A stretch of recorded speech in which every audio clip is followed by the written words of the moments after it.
Good morning. Today is Thursday, September 26th. I'm Elizabeth Hasselbeck. T-minus 5 days before Obamacare kicks in, and the government has just released the cost of new insurance plans.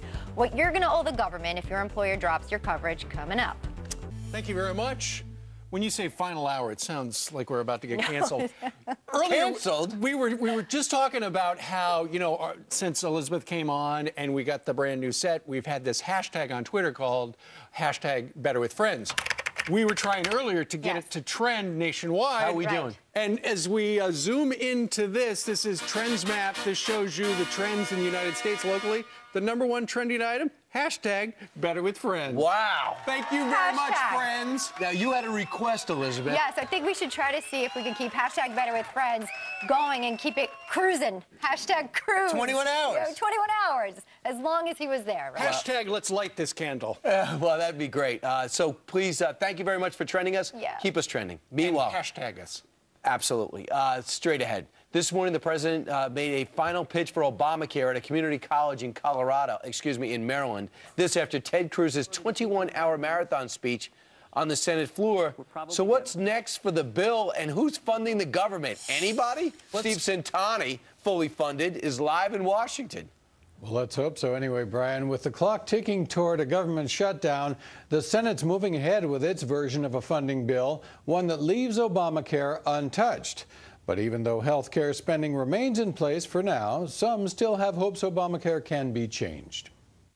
Maybe we don't ultimately win. All I'm being is a realist. Maybe we don't ultimately win, but what we say is maybe we get rid of the medical devices tax. Maybe we get rid of the insurance tax. Maybe we get rid of the individual mandate. When the Senate passes its bill, House Speaker John Boehner will then have little time left to craft his response. One option appears to be a short-term resolution that would kick the can down the road for 1 week while deciding on the next move. But the House Minority Leader says any attempt to change Obamacare is dead on arrival. Totally 100% against. So it's a waste of time. They already had that vote, and they're going to have that vote in the Senate now. And so that's a non-starter. I think it's really clear that, if anything, that diminishes the Affordable Care Act is not anything we're going to support. The Senate's expected to send its amended bill over to the House no later than Saturday. Brian? Well, thanks a lot, Steve. I mean, you talk about brinksmanship. This is the ultimate brinksmanship because the Obamacare, okay, we're not going to fund that, but is there going to be any give at all from the Senate? Are they going to give in on the medical device tax? Are they going to give in on anything? Don't count on it. Don't count on anything happening. But see, Republicans didn't have their own pride at stake. They're not going to say, we got nothing for all this posturing? Well, maybe, when it comes time to talk about the debt ceiling. Besides, there are a number of prominent conservatives who are saying, look, this thing is a stink bomb. Let it go into effect on October the 1st, and just until the next election. People will be seeing how awful it is, and they'll hoot it out. They'll have to change it in some measure. Well, I mean, the good news is, though, with only less than 5 days to go, we're finally getting some information. So we have what's known as the 4 levels of coverage that the government is going to be suggesting and offering: bronze, silver, gold, and platinum. All have obviously varying deductibles and co-pays. We're going to look at 2 silver options, just to give you some insight. And just a precursor to this. It's going to change depending on what state you're in and where you live in that state. For example, in New York, if you live in Ithaca, you're going to pay more than if you live in New York City. I don't know why, but if you're single and 27, estimated earnings about $25,000, they estimate that you should be prepared to write checks for $145 per month. That's after tax credits, which means you might not get it back until you get your refund back. Meanwhile, and keep in mind, these are just averages because they're going to be different for everybody depending on whatever this software that they're developing, and it's going to go online in a couple of days. I hope it's done. Yeah. They're still working on it. It's not working so far in a number of places. Did they bang the side? Meanwhile, if come on, looking for a lower payment.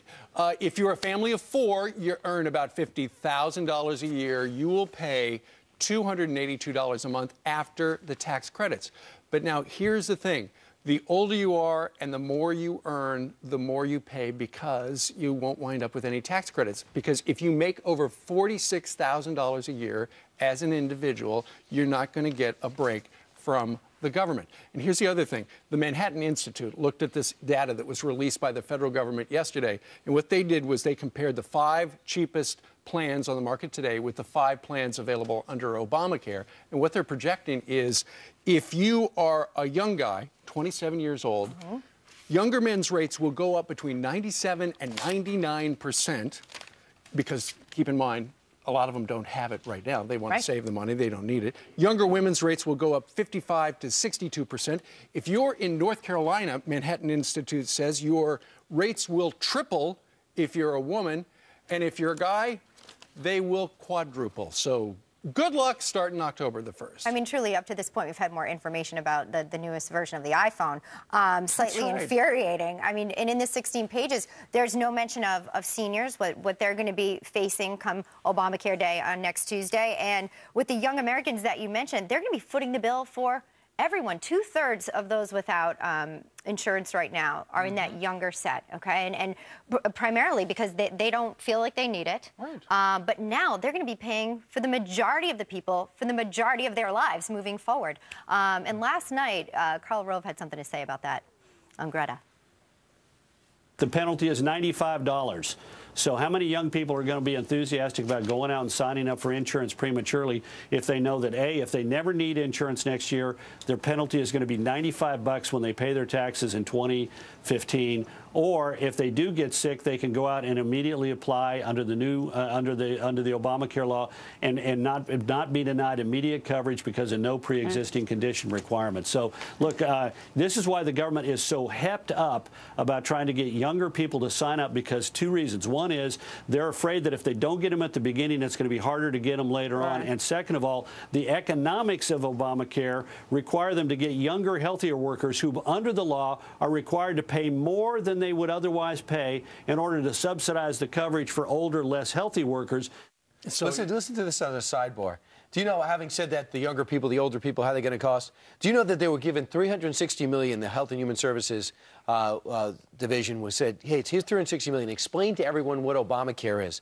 Do you know they've lost $67 million out of the slush fund? They can't find $67 million. Yeah. She's got it in her news headlines. She had it at 6 o'clock. Also, hoarding that money. And she's up in just a minute. As you think about what things are going to look like, you know, with all these state exchanges and the federal exchange and, you know, your age, your income and stuff like that, how's it going to work? Well, a preview of coming attractions could actually be, if you look at Medicare, where the government tries to administer 10,000 different prices in 3,000 different counties. And how is that working out? And if you look at Medicaid, it is the worst medicine in the United States. You've got so many doctors who are opting out, won't even take it. So is that a preview of coming attractions? Hope not, because it's awful. We actually asked you what you were thinking about it, and here's what you're saying on Facebook. Cindy says 100% increase in premium on our health insurance and received a letter last month that our insurance will not be available until after 2014. Then you welcome to Obamacare. Mike says this: my wife works 45 hours a week part-time. Was just told she will get cut down to 29.5 hours a week. And that means their insurance is gone.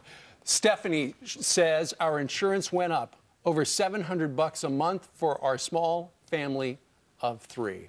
We'd love to hear from you, your stories about how Obamacare is going to impact your family. Email us, friends@foxnews.com, or you could Twitter us at FoxandFriends.